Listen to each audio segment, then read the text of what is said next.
Hello, my name is Wes Dawson, and welcome back to Gabagool and Nate. Now, you see, this week's episode is a very special episode, as this will be G8 stripped down.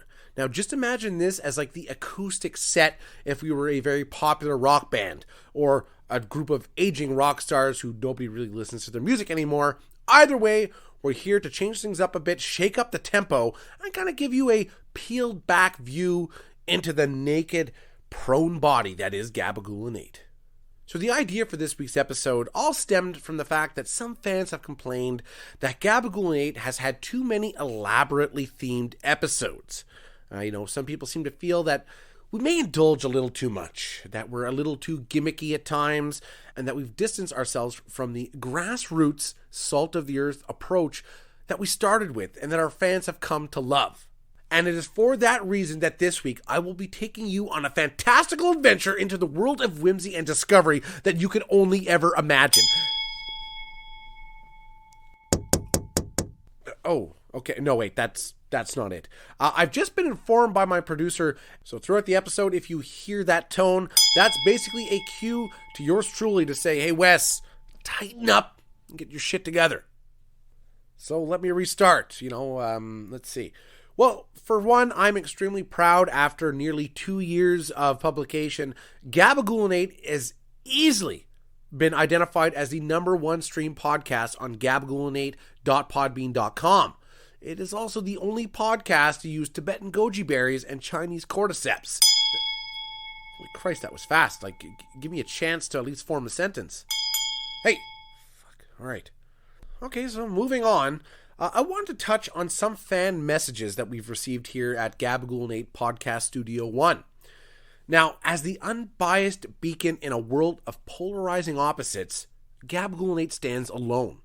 And it's no surprise that we have this dedicated fan base from both sides of the coin. Because you see, it's Gabagool and Nate's compassion, empathy, our gentle approach, and our tolerance for complete fucking idiots that has endeared us to so many. But with this split fan base, there's certainly some controversy.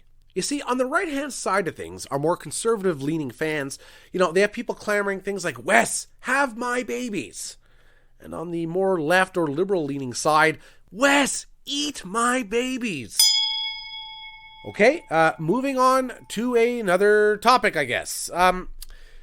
Well, in a recent joint venture to usher in what many consider to be the future of deep-sea exploration, Gabagool and Nate has now partnered up with...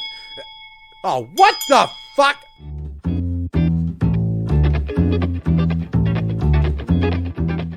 Alright, well, I'm back from my contractually obligated second half of Gabagool and Nate.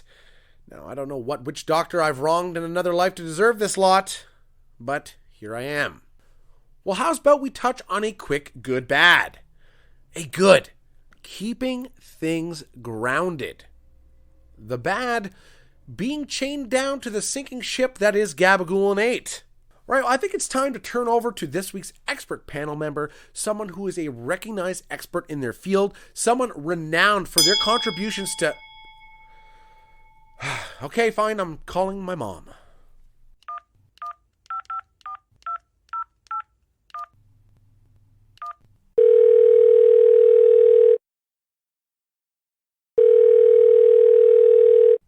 Hey Mom, it's Wes. Welcome back to Gabagool and Nate. How are you doing? How are you feeling?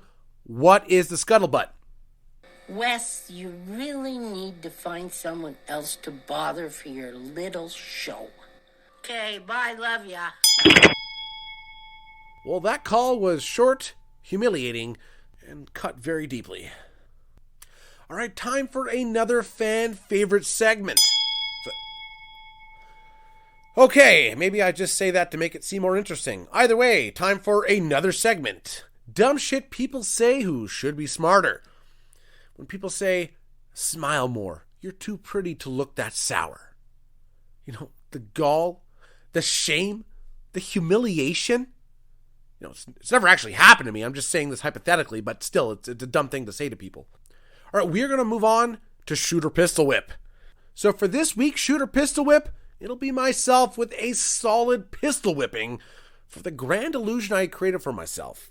Now, I got into podcasting and built Gabagool Nate from the ground up to this behemoth media empire that it is today. Okay, I built it into a humble one-man show. I did all this with the promise of fame, fortune, and an endless slew of loose women. Who promised that? I have no idea. Did anyone explicitly promise that to me? No, I don't think so. You know, this whole podcasting to success may have been a big misunderstanding. I believe the true path to success is through TikTok, the single greatest creation mankind has bestowed upon this earth in easily the past millennia. Alright, well, before we close off this week's episode, I will welcome back to the show Mac the Wolfhound for another segment of Wow or Woof. Of course, this is a segment where we judge celebrities or people I know purely based on their physical appearance because that's a good thing to do. So, Mac, welcome to the studio. All right, Mac, so first on the chopping block, Hulk Hogan. Yes, we're talking about the Hulkster himself. Wow or woof? Okay, that was fully deserved. Let's say Hulk Hogan before 2012. Oh, that's what I was looking for, Mac. See, if I was going to go bald, I would do the whole horseshoe bandana dude thing too. All right, right on. Second up, the Oak, Arnold Schwarzenegger. Oh, yes, I fully agree. And I also do find it kind of strange how someone who has done nothing but promote physical fitness and a healthy lifestyle has had so many fans turn on him because he continued promoting physical fitness and a healthy lifestyle. And finally, someone that you've already judged, but I never get tired of uttering his sweet, sweet name, Bradley Cooper.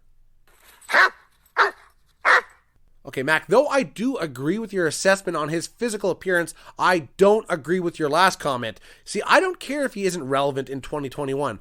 I would make every pizza by grating cheese across his abs. You understand that? Whether six-pack or his paunchy 40-something-year-old belly, either way, he's human, people. Come on, stop fucking being so mean to the guy. Well, that's it for Wow or Woof. Okay, Mac, get out of here. Go on, get out of here.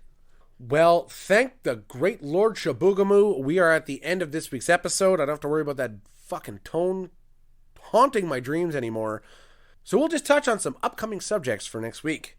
This isn't so much a topic, it's more just a personal concern of mine. Because you see, over the past year and a half, I have read from some very reliable sources, and of course by that I mean casual Facebook acquaintances, that the Liberal government was actually rounding up people and putting them into concentration camps as part of the coronavirus vaccination genocide plan. Now, I'm not challenging these results or these findings. They had some pretty conclusive evidence online. I just want to know, when is this happening? It's more so to plan around for my winter vacation than anything, but I just want to make sure, if we're all going to be, part of a mass extinction event, to know the date or at least a general timeline, that would be swell. So my name is Wes Dawson. This has been Gabagool Nate. Please listen, share, and subscribe. And just remember,